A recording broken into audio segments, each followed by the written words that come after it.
I don't know what to call this video. So this is not a pickups video. In fact, it's kind of the opposite. When I looked at some of the shoes that I really wanted to get in 2024, there definitely were a few that stood out to me. For example, the Military Force and the Action Bronson 1906s. But those releases are pretty far away, and as a sneakerhead, you kind of always have this itch to just get more, get the latest thing, aka consumerism. But we tend to forget the sneakers we've already bought and we just haven't worn yet. So in this video, I'm going to talk about two things. First, I'll give you some sneakers that I've recently let go of in my collection that I've sold. And then I'm also going to be talking about some sneakers that I have recently unds'd or wore for the first time. So I hope you guys enjoy it. I don't know what to call it. What is the opposite of a pickups video? Is it a pick downs video? Should I call this my monthly pick downs? I don't know. Let me know in the comments. Give me a better name for this type of video if you can think of one. Alright, now first, let me talk about two sneakers that I've recently sold from my collection simply because I just wasn't wearing them and I didn't foresee myself wearing them again in the future, so I thought it's better off going to someone else that's actually going to use them. The first was the Yeezy 700 V3 Azale. This shoe was truly one of my favorite Yeezys and in my opinion also the nicest colorway of the 700 V3. However, nowadays I do value comfort above pretty much anything else when deciding whether or not to add a sneaker to my own collection. I used to previously only care about the looks, however, comfort is key, and the 700 V3s, I'll be honest, just simply wasn't as comfortable as some of the other Yeezys. It didn't have that boost cushioning which we really love with Adidas shoes. Also, next month I do plan to add the Anthony Edwards AE1 in that white and black colorway, which I thought actually looked quite similar to the 700 V3, so I did feel like I could sell the V3s and not really miss it too much, so those had to go. The second pair that I recently sold was the Air Max 1 Pata in the Aqua colorway. Once again, I thought this was the best colorway of the Air Max 1 Pata. It very much went perfectly with that wave theme, the blue aqua color. The Air Max 1 is simply a shoe that's a classic, and Pata I thought did an amazing job here, just not changing it too much, making one subtle change and just giving the sneaker an entirely different look, which sneakerheads all over the world really appreciated. However, I personally found these pretty much unbearable to walk in. In fact, this is a picture of the last time I wore this shoe. It was back in the summer, and I remember that day just for how much my feet were in pain when wearing the shoe. I don't wear Air Max 1s too often, and I remember why. It's just simply not a shoe that fits me well. They look great, but that model just doesn't agree with my feet. I'm sure you guys can think of some examples of sneakers that you think look great, but when you wear them, your feet are like, nah bro, you can't have those. Air Max 1s are unfortunately like that for me, so I had to let these go as well. And by the way, both these sneakers, I did sell them on my Instagram stories and they sold pretty much within a couple of hours. I sold both of them for under retail. So if you guys were interested in buying some sneakers directly from me, Instagram is where I post them, so make sure you follow me. The handle is @JDKick6.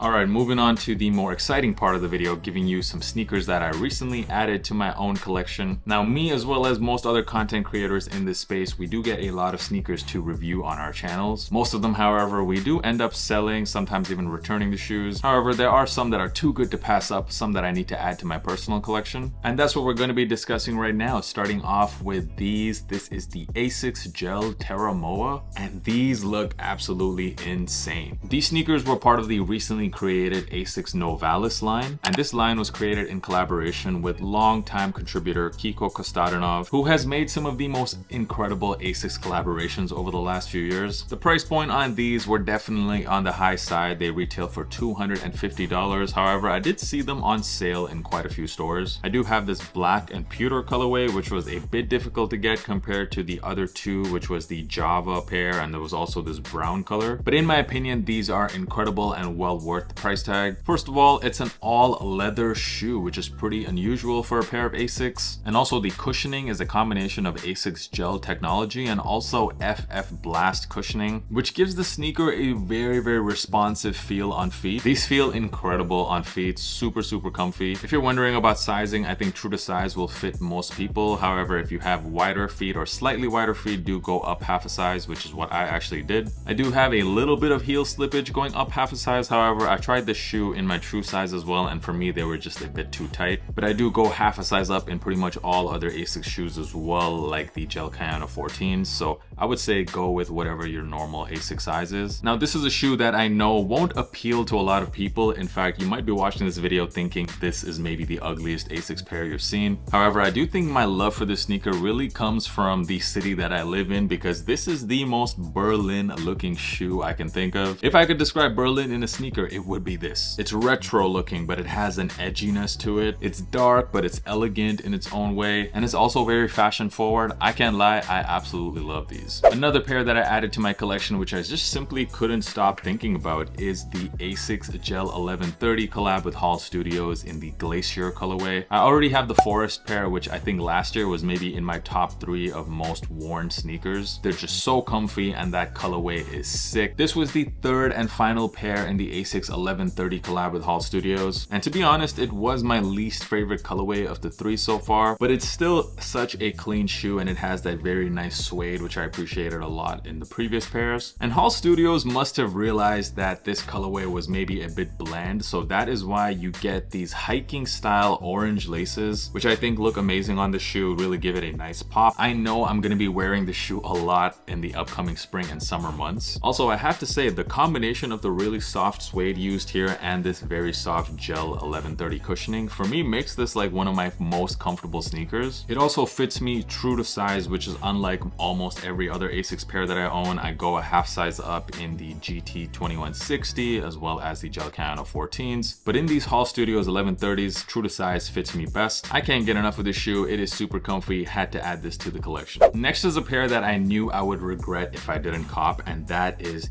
the End and Solomon XT6. End has been making some of the best collabs over the last year with Solomon, also with Adidas on the Sambas. And the first pair of XT6s which they released last year, which was called the Truffle colorway, I thought that was one of the most beautiful pairs of XT6s, and the only reason I didn't get that pair is because I actually already own this one right here, the Ren Kangaroo colorway, which I thought was very similar to that Truffle one. And I try not to get shoes that look too similar to each other. Also last year, the nicest looking general release colorway of the XT6 I thought was the Apricot pair. That shoe just looks really nice in this orange colorway, and that is why I think this pair, which is actually called the Porcini Mushroom colorway, this is just a beautiful, beautiful colorway on this shoe. You got this deep orange color, complementing that with some brown tones and also some cream. The earth tones, of course, very heavy on the sneaker. This shoe will just look amazing with some olive cargos or even some brown pants. This colorway I think just really highlights what a great looking pair of shoes the XT6 is, and yeah, I definitely needed to add these to the collection. For sizing on this, I do go a half size up because going true to size in the XT6 for me is just not wearable. It is a quite narrow shoe. Do let me know your thoughts. What do you think about this XT6 colorway, the Porcini Mushroom? These are just fuego.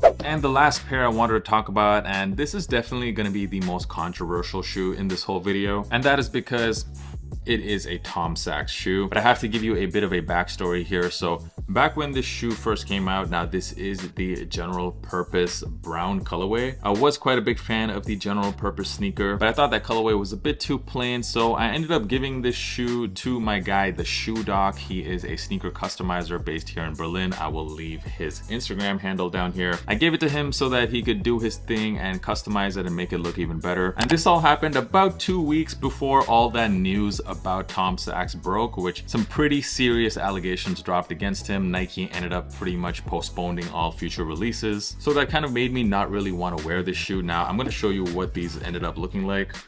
So this is how I customized the shoe. So of course painted the midsole into more of a aged color, like a yellowish color, and then you'll notice all the suede portions of the shoe, like the mud guard, like the eye stay, also this heel counter. You'll notice that they have been darkened quite a bit. So I do think that the shoe just looks way better now, and I figured, you know what, I do actually want to wear this sneaker. I did end up customizing it before all this news broke, and also by customizing it, I feel like I've really made the sneaker my own and kind of taken the Tom Sachs out of it. Let me know in the comments what you guys think, if there's a sneaker that you like, but the creator behind the sneaker you might not necessarily agree with, or he just does something wild. Now, I'm sure a lot of you guys might be even feeling that way about Yeezy brand. Do you still wear the sneakers? Do you separate the art from the artist, so to speak? But I do really love the way these turned out, and I do want to start wearing them, so I did end up recently adding it back into my rotation. It's just a nice looking sneaker. So there you go, those were the sneakers that I recently added to my rotation. I kind of wanted this video to also be a reminder to all of you guys that you don't necessarily need to constantly keep buying more and more shoes, because